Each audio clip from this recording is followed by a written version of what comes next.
आपका red 7 news में आज की पहली और सबसे बड़ी खबर नोएडा से है, जहां एक दर्दनाक हादसे में 27 साल के सॉफ्टवेयर इंजीनियर की मौत हो गई।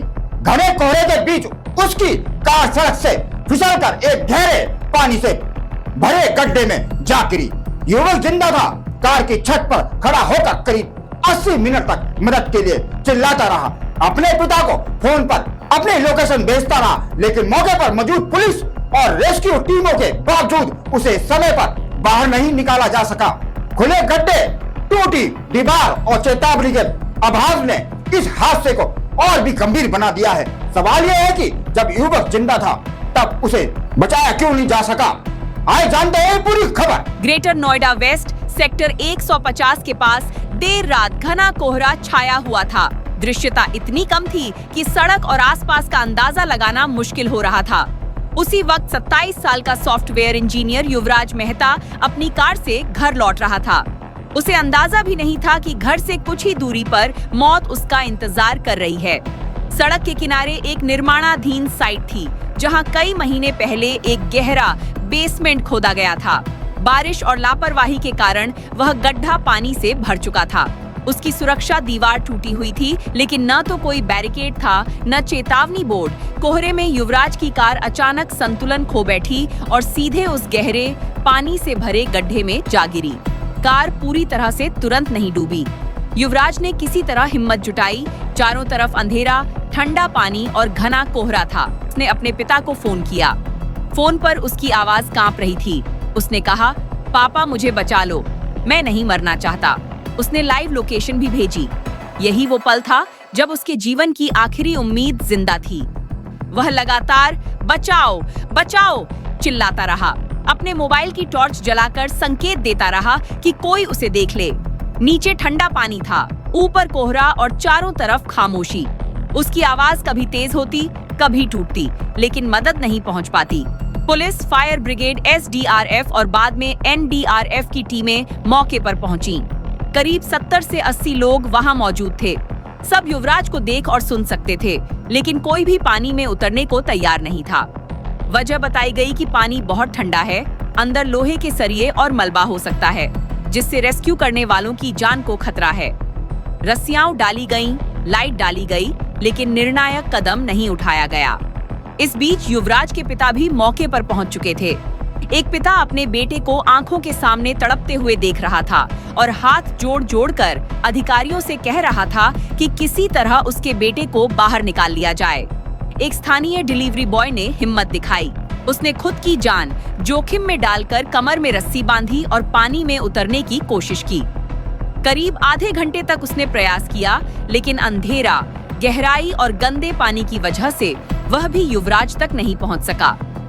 क्या नाम है आपका? मोनिंदर है जी। कल जो हादसा हुआ था, क्या कुछ पूरा हादसा था? आप चश्मदीद हैं, क्या कुछ देखा और आपने बचाने भी उतरे थे? क्या कुछ पूरा मामला रहा, क्या करें? इसमें जी जो गाड़ी एक्सीडेंट हुई है कोहरे में, वो करेक्ट 12 बजे के करीब हुई है। गाड़ी गिरने के बाद पानी में लड़का 1 घंटा से 2 घंटे, लगभग 1 घंटा 45 मिनट तक लड़के ने खूब अपने बचाने की गुहार लगाई है कि भाई मुझे बचा लो, किसी भी तरीके से बचा लो। मौके पे पुलिस भी थी एंड SDRF भी थी और अग्नि विभाग वाले भी थे, फायर ब्रिगेड वाले भी थे। किसी ने उसकी मदद नहीं करी। बोल रहे थे ठंडा पानी है, हम नहीं जाएंगे अंदर, इसमें सरिया है अंदर, हम नहीं जाएंगे। ठीक है जी। इस मौत का जिम्मेदार सच्चाई बताए तो सरकारी महकमा है। ठीक है जी। जब मैं आया हूँ 1:45 पे यहाँ आया हूँ, मैंने आके देखा है तो SDRF वाले सिड्डी पे बैठ के बोल रहे थे कि इसमें ठंडा पानी है, सरिया, हम अंदर नहीं जाएंगे। तो लड़का मुझसे 10 मिनट पहले ही डूबा था। मैं बोला तुम बाहर आओ, मैं जाऊंगा अंदर। वो बाहर आए, मैंने अपने कपड़े उतारे, मेरे कमर पे अपने पे रस्सा बांधा और कम से कम 50 मीटर अंदर गया मैं।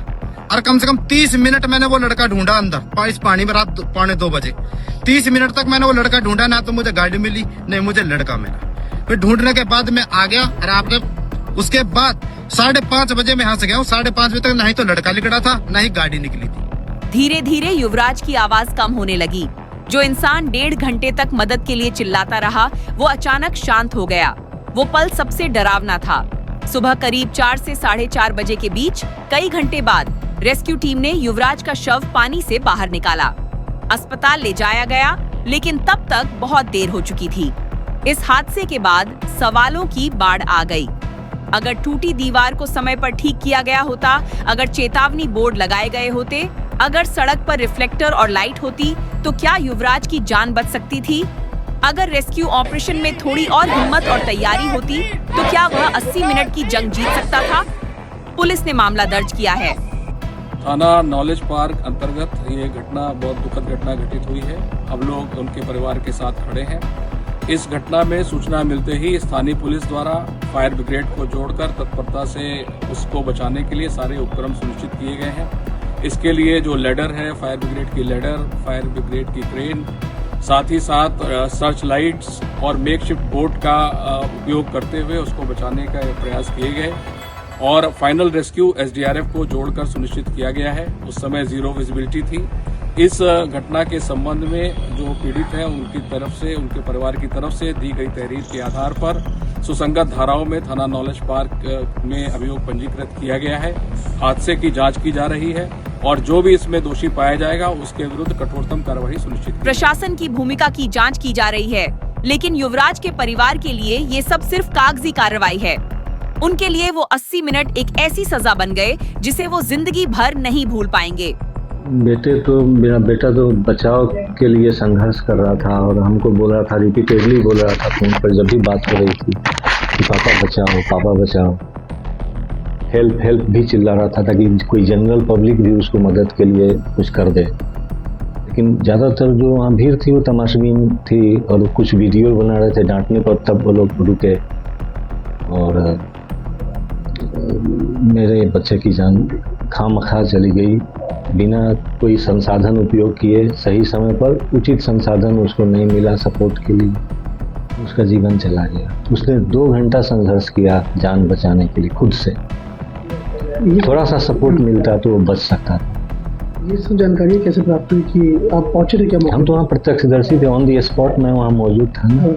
बेटे ने ही फोन किया था कि मैं नाले में गिर गया, तो मैं वहाँ पहुँच गया था।